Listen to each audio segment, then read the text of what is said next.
What's up guys, Ruppy here, welcoming you to week 3 of UNPL Season 6.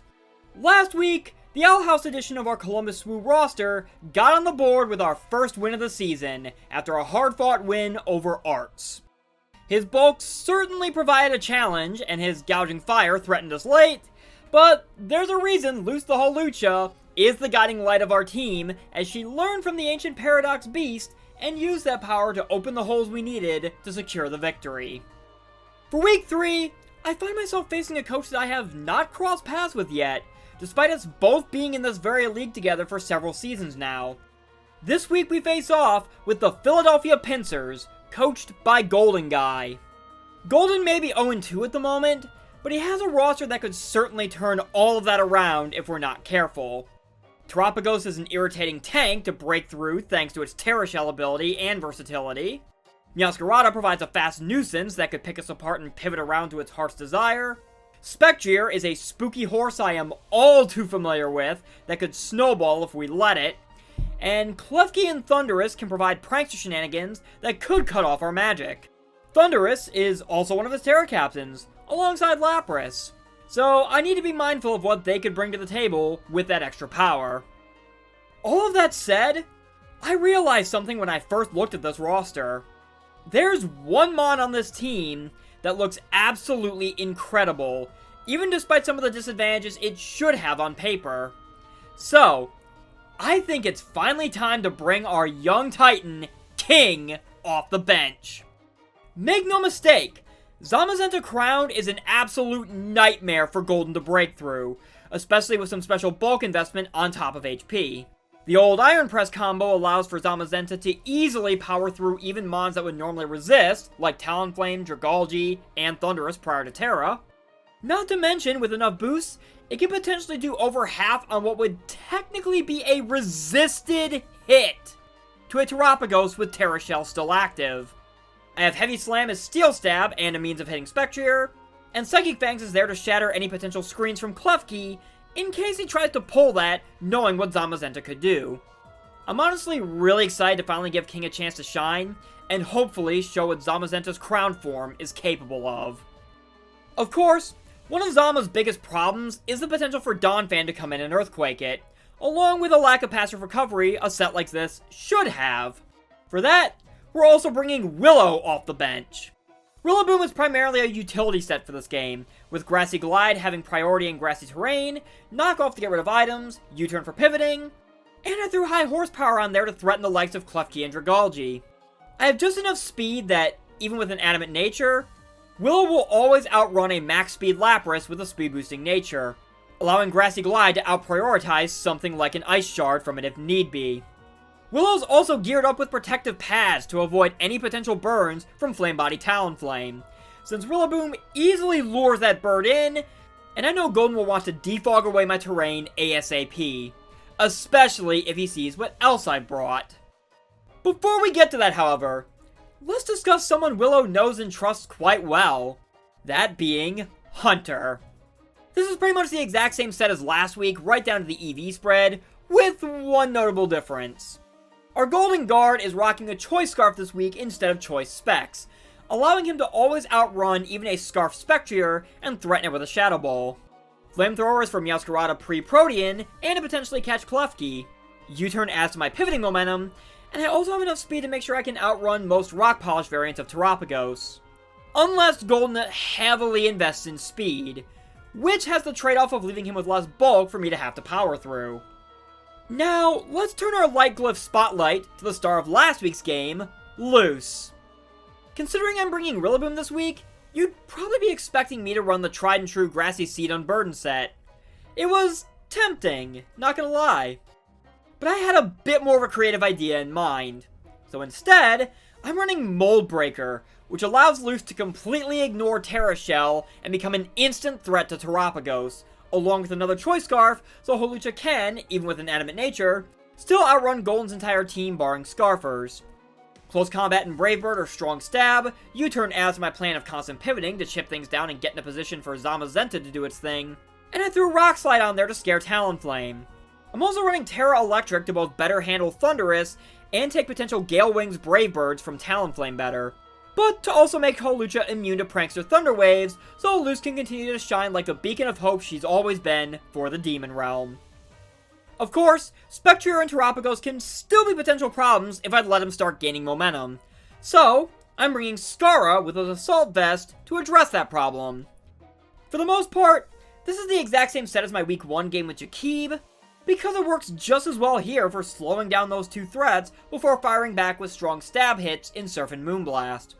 Flip Turn continues the pivoting trend, and this time I'm packing Ice Beam to take advantage of a rather notable ice weakness that Goldyn's roster has, which should hopefully give Skara all the tools she needs to conduct a beautiful symphony at his team's expense. Last but not least, I decided to bring Belos along, both to further try and tank the likes of Spectrier and Terapagos if need be, but primarily to threaten Talonflame, as eliminating that bird is going to be crucial for my endgame. Colossal is pretty standard this week, with both Rocks and Rapid Spin to manage the hazard game, along with Power Gem as Rock Stab and Earth Power for the likes of Klefki and Dragalge. With Flame Body, I could potentially snag a burn on the likes of Meowscarada to make that thing much easier to manage, and I'm also running Tera Fire. Granted, Hawlucha is my primary Tera plan for this game, but on the off chance I lose Lucha before I can Terrasilize it, this at least allows for Colossal to shed some of its extra weaknesses to better check Meowscarada if need be. That's the magical might we're bringing for Week 3 of UNPL Season 6. Honestly, I'm very excited, and I have high hopes for this game, especially considering what I think Zamazenta-Crowned can do once I get it going. And I think I have all the pieces to allow it a chance to shine. As for whether or not that'll happen, well, we'll find out when it's battle time. Alright, it is battle time. Let's see what Goldyn has to throw my way. So we have Terapagos, Meowscarada, Thundurus Incarnate, which he has informed me is Tera Electric. So, that is interesting. Double check that. Yep, Tera Electric Thundy. Klefki, Dragalge, and Talonflame. So, no Donphan doesn't necessarily surprise me in the grand scheme of things. No Spectrier is actually a surprise. That leads me to feel he's more likely to be Scarf Meow, perhaps. So considering that,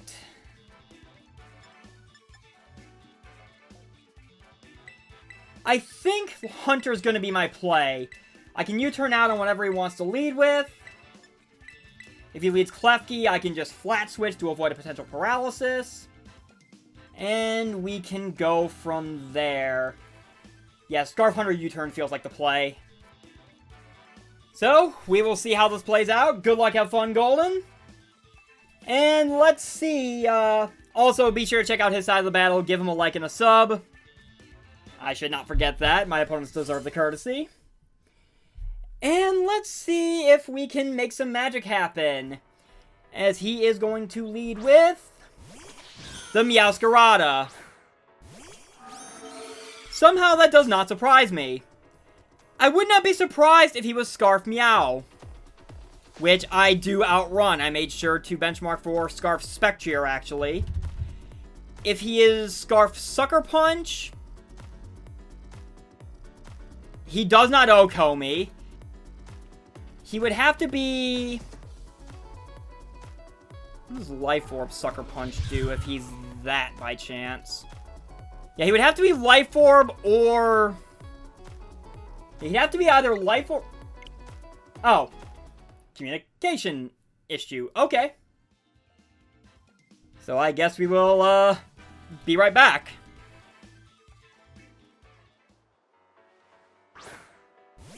Alright, let's try this again. No idea what happened there, but thankfully it was at least at the start of the battle. Anyway, unless he's Bandit or Life Orb, a Sucker Punch wouldn't kill me. And I feel like this screams Scarf lead Meowscarada to me. So I'm willing to U-turn and see how he wants to play this. If he's Boots or Scarf himself and has Sucker Punch, I should live. I should have enough bulk for that, even if he's Adamant. So I guess this will tell me a lot about what this Meowscarada is, assuming I don't just straight up destroy it. Or, for all I know, maybe he could be Sash with Hazards. That is very much a possibility as well. Maybe he tries to set up some spikes on me.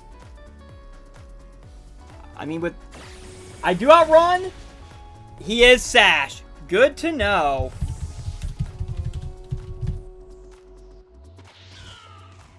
So, that then raises an interesting question of how do I proceed? Because... if he's Sash lead, maybe he just goes... I wouldn't think he would go triple Axle. I almost want to go Colossal. Just because I can take a hit from it. Yeah, I think I'll go Bellows. I need to be a little wary because Bellows is my answer to Talonflame. But I think Bellows works in this scenario. Knockoff. Which is fine. That will get rid of my Boots. Which does suck. But that's fine. And I get the Flame Body. So that is Meowscarada done right out of the gate.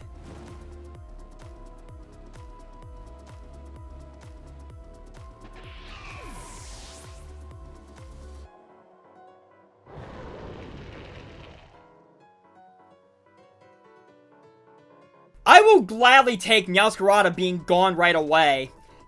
The Scarf U-turn from Pult into a Flame Body burn.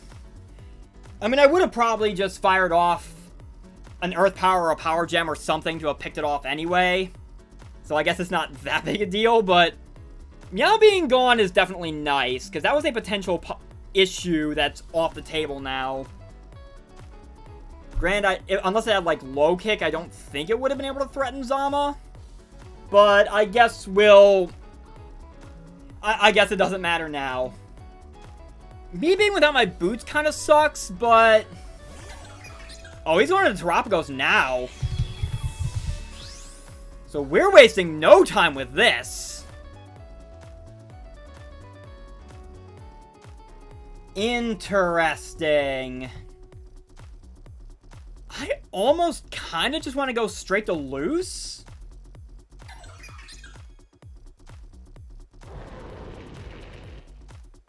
Yeah, I think I'm just going to go straight to Loose. Because with Mold Breaker, I can immediately threaten this thing through Terra Shell. And we should be able to make something happen from there. So he's about to find out that I am not Unburdened Lucha. But that is fine, as he goes straight for the Earth Power. That is fine. So... he knows I have Mold Breaker, so he definitely knows a close combat is probably incoming. What does he send in on that? I want to say Thundurus? Okay, what the hell? I'll be right back. Alright, and we're back. Hopefully, yeah, hopefully there'll be no further issues, trying to figure this out. We had a hell of a time trying to get back to this point, even if it wasn't very deep. Anyway. So, he knows I'm Mold Breaker. I feel like Talonflame is probably his switch into this thing. I'm still going to U-turn. I think, yeah, U-turn's going to be my play. I know I risked the Flame Body, but, we'll go from there. He goes into Dragalge, which did have to take a small bit of damage in order to try to properly recreate, because it turns out his Meowscarada was not sashed like I thought it was. It just actually managed to live on like 5 HP. But now we can pick up from here. So in the face of Dragalge, I think what I want to do I go into Coal?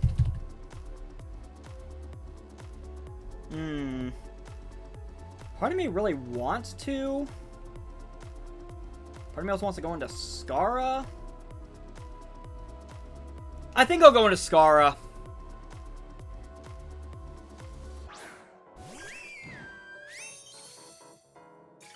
So he is Black Sludge. There is that. Oh, please don't tell me we had another DC. Oh, thank you. Oh, that got scary for a moment there. Anyway, in the face of this, I feel like his switch would probably be Klefki, or maybe he stays in and Sludge Bombs or Sludge Waves me. I'm gonna fire off an Ice Beam. Start trying to break through this thing. I don't know what is going on with, Seriously?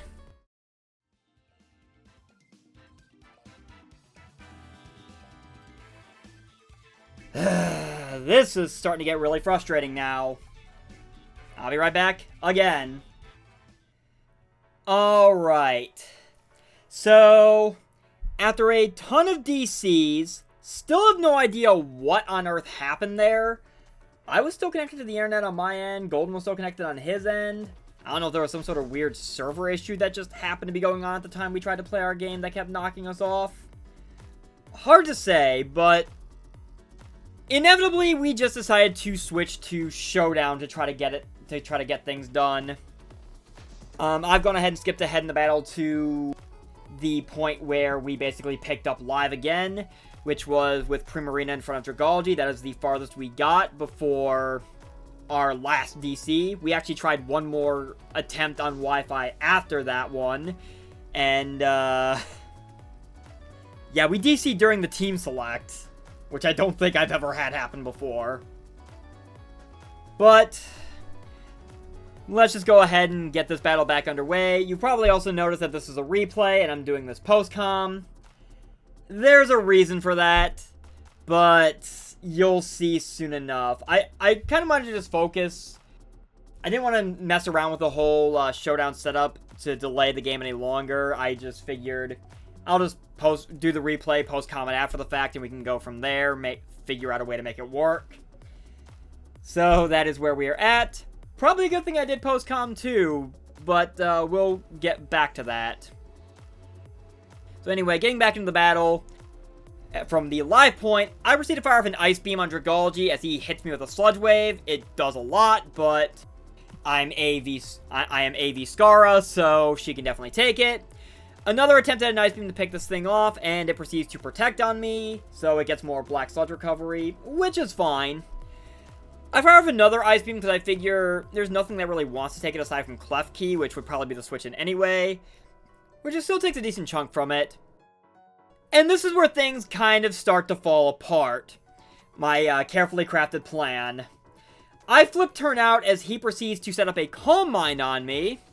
I go into loose, figuring I can just go Tera Electric, hit this thing hard with a close combat, go from there.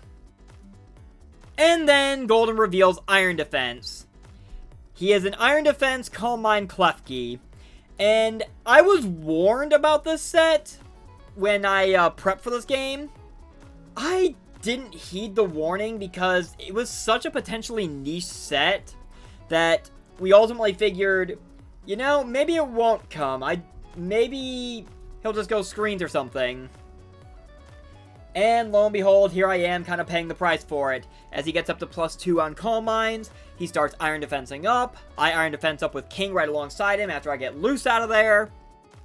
And now he's at +6 defense, I'm at +5. I still hit him with a body press, do some decent damage, but I eat a ton from stored power. And unfortunately, my big plan with King for Zamazenta-Crowned's debut kind of falls by the wayside because of this Klefki. But I figure maybe it's salvageable. I can just go into Hunter, maybe pick this thing off, hopefully even through the +2 with a Flamethrower.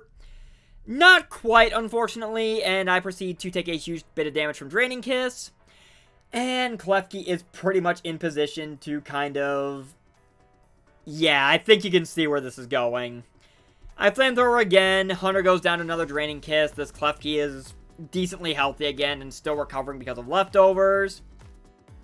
So for my next trick, I send Scara back out, but AV is not enough to tank this this stored power. I proceed to send out Rillaboom, hoping Willow can maybe do something here. I hit it with a high horsepower, which does not do a whole lot. And stored power proceeds to take her out as well, unfortunately. So next up, we are going to try throwing Bellows at this thing. See if maybe that will somehow make things work. I do have a stored power, but obviously Earth Power is not doing a whole heck of a lot. And one more stored power after this is definitely going to finish Bellows off, so that is unfortunate. All that remains is Luce, and unfortunately, she does not have any Miracles of the Titan to be able to guide our hand this week. I fire off a close combat just because it's my most powerful attack to throw at this thing. Stored power hits, Luce goes down, and that is the end of that. So, GG Goldyn. Again, make sure you guys go check out his side of the battle, give him a like and a sub. I'm not gonna lie, I'm frustrated. I mean, the constant DCs were enough of a headache, but to be absolutely obliterated by the one Klefki set that we theorized was a possibility, but wrote off because we didn't think it would actually come, and then lo and behold, it did come and proceeded to completely body me.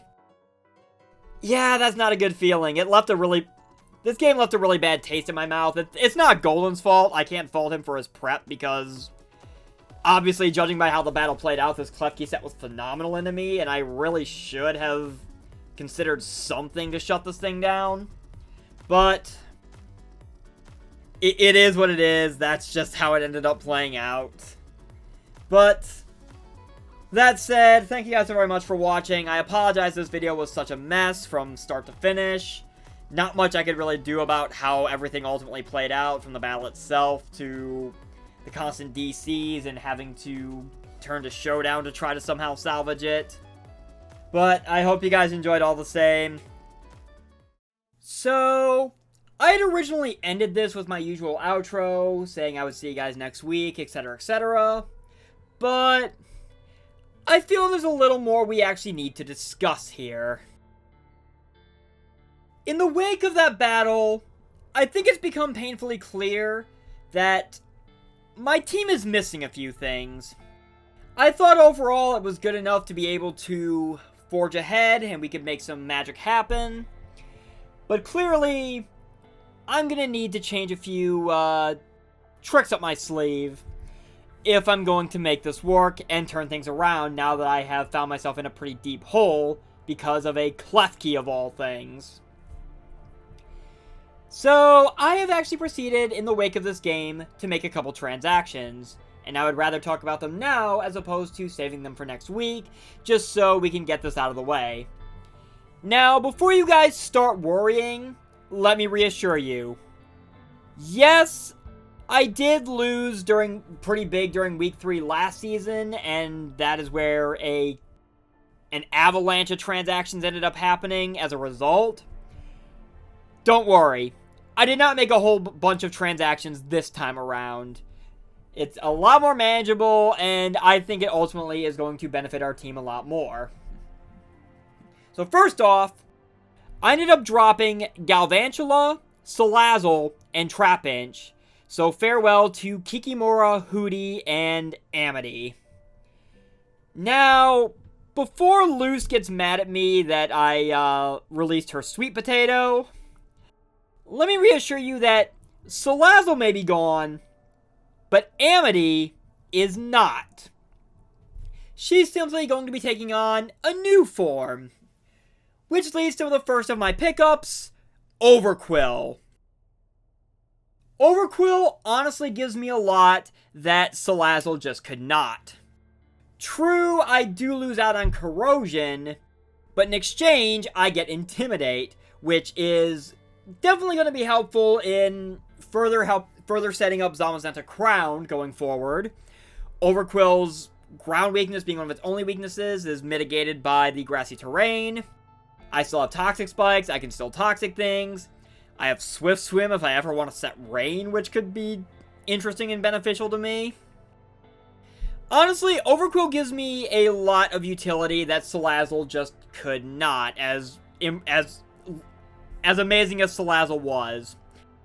So Overquill will be inheriting Amity's moniker, and while still being a grounded poison, that also gives me a dark type to try to make sure that something like this stored power nonsense does not happen to me again.